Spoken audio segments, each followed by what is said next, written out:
अब माघ मास के दूसरे अध्याय की कथा सुनते हैं। राजा के ऐसे वचन सुनकर तपस्वी कहने लगा कि हे राजन, भगवान सूर्य बहुत शीघ्र उदय होने वाले हैं। इसीलिए यह समय हमारे लिए स्नान का है, कथा का नहीं। सो आप स्नान करके अपने घर को जाओ और अपने गुरु श्री वशिष्ठ जी से इस महात्म्य को सुनो। इतना कहकर तपस्वी सरोवर में स्नान करने के लिए चला गया और राजा भी विधि पूर्वक सरोवर में स्नान करके अपने राज्य को लौटा और वहां जाकर तपस्वी की सब कथा रानी को सुनाई। तब सूत जी कहने लगे कि महाराज, राजा ने अपने गुरु वशिष्ठ जी से क्या प्रश्न किया और उन्होंने क्या उत्तर दिया, सो कहिए।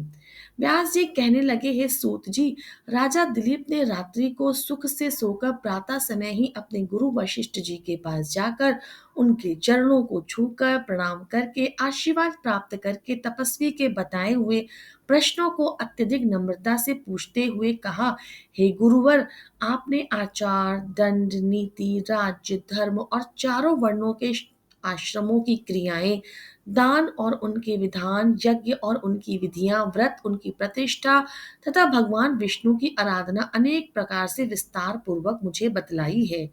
अब मैं आपसे माघ मास के स्नान के महिमा को सुनना चाहता हूँ।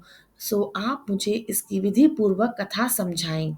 इस पर गुरु वशिष्ठ जी कहने लगे कि हे राजन, तुमने दोनों लोगों के कल्याणकारी वनवासी तथा गृहस्थियों के अंतःकरण को पवित्र करने वाले माघ मास के स्नान का बहुत सुंदर प्रश्न पूछा है। मकर राशि में सूर्य के आने पर माघ मास में स्नान का फल गौ, भूमि, तिल, वस्त्र, स्वर्ण, अन्न, घोड़ा आदि दानों तथा चंद्रायण और ब्रह्मा कूर्चा व्रत आदि से अधिक होता है। बैसाख तथा कार्तिक में जप, दान, तप और यज्ञ बहुत फल देने वाला है, परंतु माघ मास में इसका फल बहुत ही अधिक होता है। माघ में स्नान करने वाला पुरुष राजा और मुक्ति के मार्ग को जानने वाला होता है।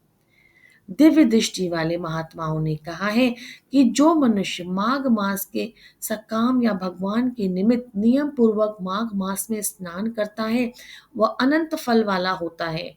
उसको शरीर की शुद्धि, प्रीति, ऐश्वर्य तथा चारों प्रकार के फलों की प्राप्ति होती है।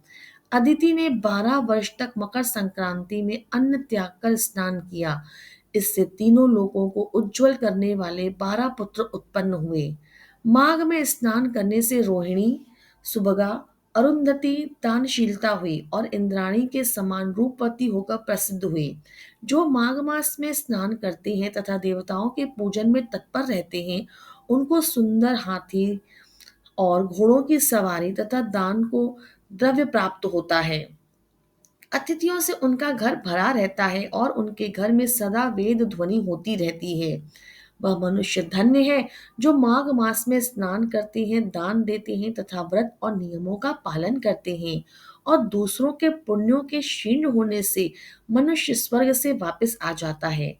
परंतु जो मनुष्य माघ मास में स्नान करता है, वह कभी स्वर्ग से वापस नहीं आता। इससे बढ़कर कोई नियम, तप, दान पवित्र और पाप नाशक नहीं है। भृगु जी ने मणि पर्वत पर विद्याधरों को यह सुनाया था। तब राजा ने कहा कि ब्रह्मांड भृगु ऋषि ने कब मणि पर्वत पर विद्याधरों को उपदेश दिया था, सो बताइए। तब ऋषि जी कहने लगे कि राजन, एक समय 12 वर्ष तक वर्षा न होने के कारण सब प्रजा क्षीण होने के कारण संसार में बड़ी उद्विग्नता फैल गई। हिमाचल और विंध्याचल पर्वत में मध्य का देश निर्जन होने के कारण श्राद्ध, तप तथा स्वाध्याय सब कुछ छूट गए। सारा लोग विपत्तियों में फंसकर प्रजाहीन हो गया। सारा भूमंडल फल और अन्न से रहित हो गया। तब विंध्याचल से नीचे बहती हुई नदी के सुंदर वृक्षों से आच्छादित अपने आश्रम से निकलकर श्री भृगु ऋषि अपने शिष्यों सहित हिमालय पर्वत पर गए। इस पर्वत की चोटी नीली और नीचे का हिस्सा सुनहरी होने के कारण सारा पर्वत पीतांबरधारी श्री भगवान के श्री कृष्ण के समान लगता था। पर्वत के बीच का भाग नीला और बीच बीच में कहीं सफेद स्फटिक होने से तारों से युक्त आकाश जैसी शोभा को प्राप्त होता था। रात्रि के समय वह पर्वत दीपकों की तरह चमकती हुई दिव्य औषधियों से पूरित किसी महल की शोभा को प्राप्त होता था। वह पर्वत शिखाओं पर बांसुरी बजाती और सुंदर गीत गाती हुई किन्नरियों तथा केले के पत्तों की पताकाओं से अत्यंत शोभा को प्राप्त हो रहा था। यह पर्वत नीलम, पन्ना, पुखराज तथा इसकी चोटी से निकलती हुई रंग बिरंगी किरणों से इंद्रधनुष के समान शोभा को प्रतीत हो रहा था। सोने के समान धातुओं से तथा चमकते हुए रत्नों से चारों ओर से फैली हुई अग्नि ज्वाला के समान शोभामान पा रही थी।